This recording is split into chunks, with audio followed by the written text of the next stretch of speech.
Hello guys and welcome to this tutorial. Today I want to show you a farming guide for beginners in Subnautica 2.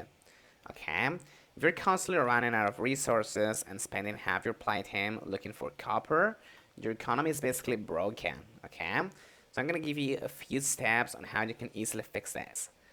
First of all guys, this counter room is basically mandatory. Okay, I'm gonna show you what I mean by this by going into one of these bases that I have in here. Okay, so if you start farming by eye, that's gonna be good, but as soon as you can, build a scanner station attached to your base. The reason you want to do this is because some of the metals you're gonna catch in the caves or things like that, like for example trollite, you're basically gonna run out of them. Okay, so you're gonna be able to pick them up, but they're not gonna respawn very often or at all sometimes.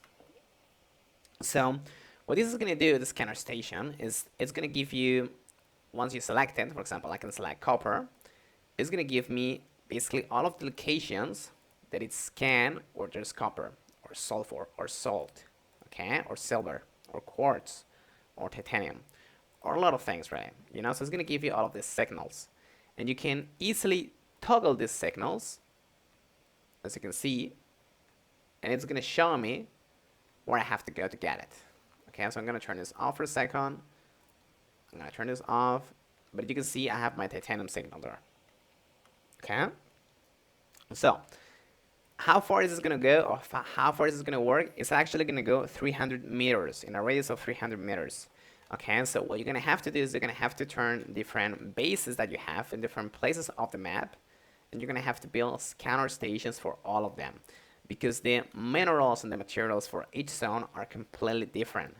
So even if you here cannot see, for example, trollite or gold, it doesn't mean there is not in the map. It just means that you're not in the right location for the scanner station to work. Okay, guys? So this is going to turn farming from a guessing game into a target strike. Now, the second step that I want to give you is to abuse the metal salvage system.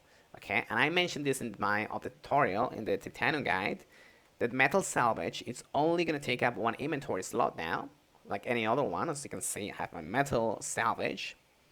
Okay, and this is going to turn into, if I go to the fabricator, into 4 pieces of salvaged titanium.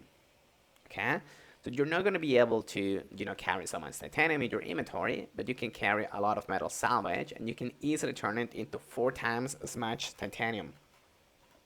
Okay, so that is my second advice for you. Now, my third advice is going to be to use this sonic resonator, okay, which is this tool that I have in here. So when you hit the mid game, you can start seeing like massive cluster nodes of gold, lithium, and enamel. Okay, and you cannot break this with your hands or even with your survival multi-tool. So even if I start spamming, I'm not going to be able to break them because that is not strong enough.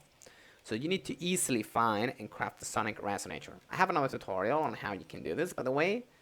But yeah, and this is going to allow you basically to make like a super charge, as you can see here.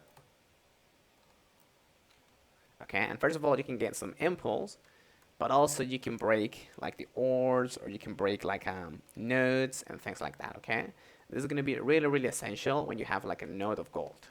Okay, which I don't have in here, but if I were able to, I could show you. Okay, and that's going to give you some impulse as well if you need it sometimes. So you can just use it against the surface, and you can just go away from it. So that's great. Okay, and finally we have the ultimate endgame in my opinion, which is the metal farm. So when you reach the late game, you can completely stop the manual farming, guys, because if you travel 2,100 meters east to the Kakarokun power plant zone, okay, which is going to be like in the east. I show you this zone in many different tutorials, but it's near the second angel com. You're going to unlock the metal farm blueprint. Now, what is the metal farm blueprint? It's basically this thing here, okay? And this thing you can easily build with your habitat builder if you go to cultivation, okay? So you have your metal farm, okay?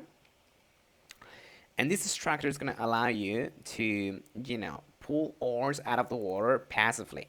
So you just walk up to it every 20 minutes and collect your free resources. Okay, so as you can see now it's empty. But if I wait 20 minutes or so, it's gonna be, full of certain things, certain minerals like titanium and things like that. So this is gonna be fantastic in my opinion. It's one of the best things to have. All right. What are you gonna need to build this? You're gonna need basically some mangaloo alloy and some axum bacterial culture, which I show you how to get in our tutorial. But yep, that's pretty much it, and thank you so much.